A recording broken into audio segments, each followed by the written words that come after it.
Hello, I am the Ranting Usher. And yes, I am back. I took a long hiatus to work on a horror novel, but now that that's almost finished, I decided to set foot back into the world of review. With Hurricane Michael wreaking havoc, what better to review than the miniseries adaptation of Stephen King's The Storm of the Century? Released in 1999 and directed by Craig Baxley. Let me talk you to your seat. During a deadly blizzard, a mysterious stranger arrives and terrorizes the townsfolk of Little Tall Island to achieve his own ends. He exposes the islanders' deepest, darkest secrets and turns them against one another. He even possesses some of them to commit suicide, all so that they will give him what he wants in the end.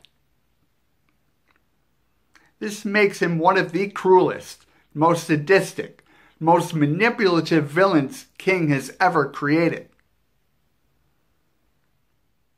Colin Feore, as the devilish Andre Linoge, is genuinely malevolent and gives a remarkable performance.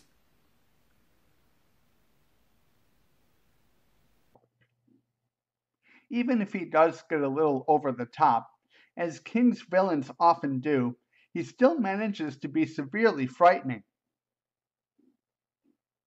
Also, the phrase "give me what I want and I'll go away" is one of those brilliant one-liners only Stephen King himself could have come up with. The phrase is used many times throughout the series, and in a variety of ways. But rather than becoming irritating and repetitive, the phrase contributes to the dreadful and frightening tone that the series is reaching for, and really adds to the suspense. I'm not going to go into spoilers in this review, but when you finally find out what Andre Linoge really wants, it turns into one of the most controversial scenes ever depicted on television in the late 90s. It is not for the faint of heart. I do have issues with the series, however, mostly having to do with the town constable, played by Tim Daly.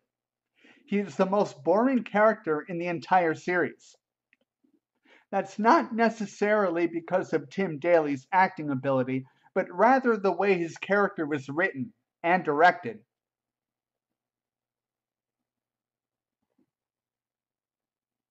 The constable goes through a character arc toward the end of the series that almost makes up for this. Almost. The last thing I'll talk about is the storm. The miniseries is called Storm of the Century, and that's exactly what it delivers. The cinematography used to create this blizzard is visually extraordinary, and so realistic that every moment the characters spend in this blizzard really gives you chills.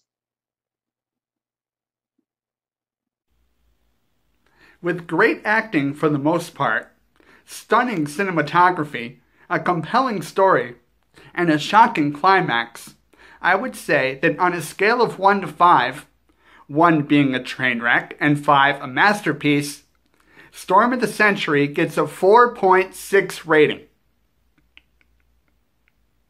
Now, if you don't mind, I'm going to grab a sweater and sit in front of the fireplace.